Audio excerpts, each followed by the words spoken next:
할렐루야. 오늘도 새날을 주신 하나님을 찬양합니다. 어제는 거룩한 주일을 보내고 또 새로운 한 주간을 시작합니다. 이 한 주간도 기도의 사람으로 승리하는 한 주간이 되시기를 주님의 이름으로 축복합니다. 자, 오늘은 이사야 60장 말씀입니다. 1절로 3절까지 봉독해 드립니다. 하나님의 말씀을 경청하시기 바랍니다. 일어나라, 빛을 발하라. 이는 내 빛이 이르렀고 여호와의 영광이 내 위에 임하였음이니라. 보라, 어둠이 땅을 덮을 것이며 캄캄함이 만민을 가리려니와 오직 여호와께서 내 위에 임하실 것이며 그의 영광이 내 위에 나타나시리니 나라들은 내 빛으로 왕들은 비치는 내 광명으로 나아오리라. 아멘. 오늘도 이 말씀을 통해 우리에게 주신 하나님의 음성을 듣게 되길 바랍니다. 이스라엘 백성들은 하나님의 은혜로 바벨론에서 다시 고향으로 귀환해서 돌아왔어요. 하지만 여러 가지 이유로 주변에 이방인들이 점점 늘어나고 그들의 영향을 받게 되면서 이들이 이제 우상을 숭배하게 되고 또 죄 가운데 거하게 되면서 그들은 핑계를 댑니다. 하나님이 우리가 아무리 기도해도 들어주지 않고 침묵만 하시니 하나님이 없는 줄 알았습니다. 그렇게 핑계를 대는 이 백성들의 영적 상황에 대해 앞선 59장에서는 이렇게 말하죠. 그들은 맹인같이 더듬고 눈 없는 자같이 넘어지고 곰같이 부르짖고 비둘기같이 슬피 울고 있었다. 그렇게 말씀하고 있습니다. 이렇게 절망에 갇혀 살아가고 있는 이스라엘 백성들, 하지만 하나님은 결코 그들을 포기하지 않으셨습니다.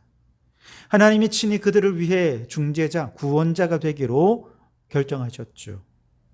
그래서 공의의 갑옷을 입으시고 구원의 투구를 쓰시고 보복의 속옷을 입고 열심의 겉옷을 입으셔서 마귀를 대적하시고 그리고 반드시 승리를 주실 것을 약속해 주셨습니다.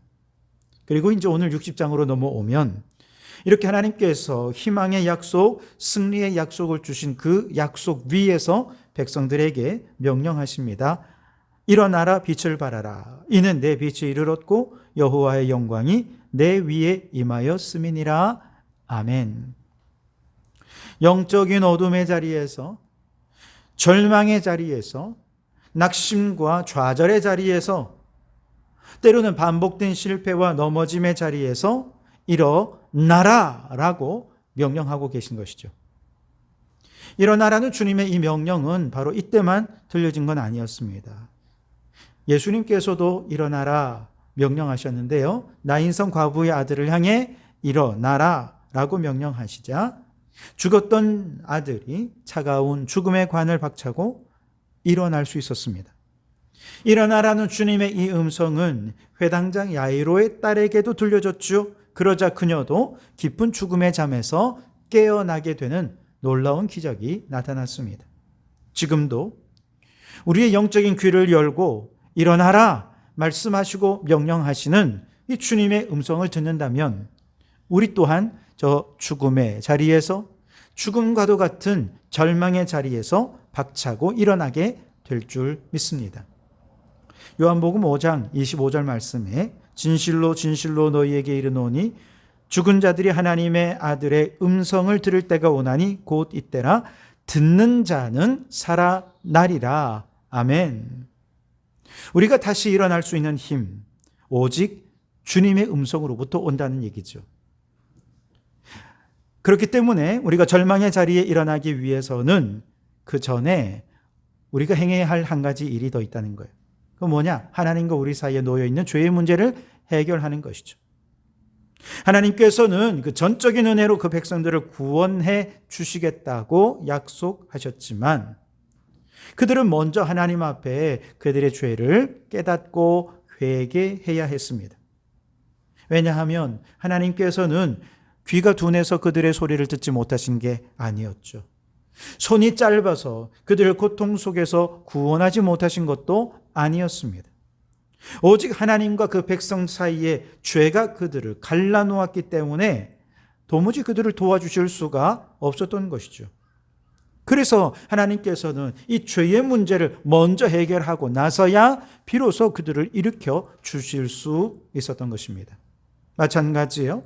하나님은 지금도 우리에게 복 주시기를 원하십니다. 은혜 주시기를 원하세요. 그런데 죄가 너무 높은 담을 쌓아버렸기 때문에 하나님이 우리를 지금 도우실 수가 없는 것입니다. 그래서 우리가 하나님의 명령을 따라 일어나기 위해서는 먼저 주님 앞에 나아가 십자가를 붙잡고 우리의 죄를 고백하며 통회, 자복하는 회개의 역사가 나타나야 합니다.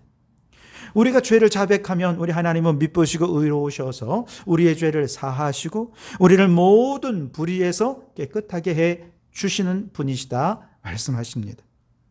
우리 죄가 주홍 같을지라도 눈과 같이 희게 해주시는 분이 우리 하나님이십니다. 그러니 여러분, 십자가를 붙잡고 예수 이름으로 먼저 죄의 문제를 말끔히 해결하십시오. 우리를 구원하시는 하나님의 구원의 은혜를 먼저 경험하십시오. 그리고 그 은혜로 절망의 자리에서 일어나고, 그 은혜로 실패의 자리에서 일어나고, 그 은혜를 경험한 사람이 불신앙의 자리에서 일어나 전진하는 신앙이 되어질 줄 믿습니다. 자, 회개하고 하나님의 은혜로 죄사함을 받은 성도가 죄악의 자리, 절망의 자리에서 일어났다면 이제 무엇을 해야 됩니까? 세상을 향해 빛을 비추는 삶을 살아야 합니다. 그래서 오늘 1절에 일어나라, 빛을 발하라 라고 말씀하시죠. 하나님께서 우리를 향해 일어나라 라고 명령하신 이유는 그 빛을 세상에 비추며 살도록 하기 위해서입니다. 일어나라 라는 단어는 앉아있는 자리에서 힘있게 일어나는 역동적인 동작을 의미하죠. 일어나라는 주님의 음성을 듣고도 무기력한 채 그저 계속 그 자리에 머물러 있어서는 결코 아무 일도 할 수 없습니다. 주님의 명령에 아멘 하면서 절망의 자리를 박차고 일어나는 사람, 세상에 빛된 삶을 살아가게 되는 것이죠. 어두움 속 가득한 세상 속에서 절망 가운데 살아가는 수많은 사람들에게 주님은 빛을 비추라고 우리를 향해 일어나라 명령하셨고 빛을 비추라 명령하신 것입니다. 그런데 여러분, 이 빛은 우리가 스스로 만들 수는 없습니다. 우리가 빛을 발하기 위해서는 빛 대신 주님께서 우리의 삶의 주인으로 오셔야 합니다. 왜냐하면 예수님만이 참빛이기 때문이시죠. 예수님만이 온 인류의 구원의 빛이요, 진리의 빛이요, 사랑과 용서의 빛이 되십니다. 그런데 그 빛이 어떻게 됐습니까? 우리 위에 임하였습니다. 그러니 그 빛을 비출 수 있는 거죠. 일어나라, 빛을 발하라. 이는 내 빛이 이르렀고 여호와의 영광이 내 위에 임하였음이니라. 아멘. 예수님의 빛이, 그 영광의 빛이 우리 위에 이미 임하였다는 것입니다. 그렇다면 우리는 이제 어떻게 해야 됩니까? 그 영광의 빛을 받는 것이죠. 그리고 어디서든지 마치 거울처럼 작은 예수로서 우리의 인격과 언어와 우리의 삶을 통해서 예수님의 그 빛을 반사하는 것이죠. 그래서 영혼을 구원하기 위해 헌신하면서 구원의 빛을 비추고, 죽어가는 영혼을 살리면서 생명의 빛을 비추고, 사랑의 빛을 비추면서 이 어두운 세상에 주님의 빛을 비추는 그런 달빛이 되고 거울의 역할을 감당하는 것, 이것이 오늘 주님께서 우리를 일어나라고 명령하신 이유인 것이죠. 오늘 2절과 3절에 보시면 보라, 어둠이 땅을 덮을 것이며 캄캄함이 만민을 가리려니와 오직 여호와께서 내 위에 임하실 것이며 그의 영광이 내 위에 나타나리니 나라들은 내 빛으로, 왕들은 비치는 내 광명으로 나오리라 그랬습니다. 자, 우리가 예수님의 빛을 세상에 반사하면 여호와의 영광이 온 세계 위에 나타나서 모든 나라들이 그 빛 가운데 나오고 모든 세상의 지도자들이 여호와의 영광 안으로 나오게 될 것이라 말씀하십니다. 이들은 사실 어둠이 뒤덮은 땅, 캄캄함이 만민을 가려버린 이 죄악의 어둠 속에서 실패와 절망에 빠져 있던 자들입니다. 그런데 주님의 빛을 받은 그의 백성들이 일어나 빛을 발하고 여호와의 영광을 온 세상에 드러내기 시작하니까 이제 이 세상이 예수 이름의 승리로 차고 넘치고 주님의 구원의 은혜가 가득 차서 이제 여호와의 영광이 온 세상 가운데 밝게 빛이 납니다. 물이 바다를 덮음 같이 여호와의 영광을 인정하는 것이 온 세계 모든 나라 위에 가득하게 된 것이죠. 그런데 여러분, 빛은 어둠을 밝힐 뿐만 아니라 또한 열을 공급해주는 역할도 하지 않습니까? 우리가 예수님의 빛을 받아서 그 빛을 반사하면 이 차갑고 냉정한 세상에 사랑이라는 온기가 빛과 함께 전달되어서 힘들고 어렵게 살아가는 사람들에게 희망과 사랑의 새 힘을 공급하게 되는 것입니다. 이 차가운 세상은 서로 비난과 정죄와 싸움과 다툼과 전쟁으로 서로 죽고 죽이고 짓밟고 일어서며 그렇게 살아가는 것이 이 세상이에요. 얼마나 냉정한지 모릅니다. 그런데 예수 그리스도의 구원의 빛을 비추고 사랑의 빛을 비추고 용서의 빛을 비추면 이 따스한 빛이 절망이 있는 곳에 희망이 되고 미움이 있는 곳에 용서가 되고 질병이 있는 곳에 치유와 회복이 되고 슬픔이 있는 곳에 기쁨을 가져다 주는 주님의 빛이 되어서 이 모든 일을 경험한 사람들이 다 하나님이 행하셨습니다. 다 하나님이 행하셨습니다. 주님만 영광 받으십시오 라고 고백하면서 하나님의 영광을 드러내게 된다는 것이죠. 여러분, 우리가 일어나 예수님의 영광의 빛을 온 세상에 반사하라고 주님은 명령하십니다. 일어나라, 빛을 발하라. 이를 위해 주님은 이미 우리 가운데 임재하셨습니다.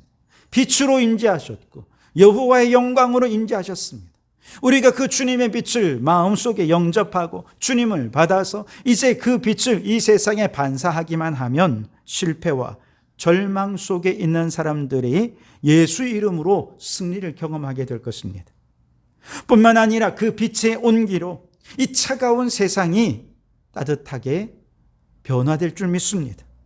주님의 사랑으로 풍성해지고 따스한 온기가 온 땅에 퍼져가서 죽은 사람이 살아나고 여기저기서 화해와 용서와 사랑이 가득하게 될 것입니다.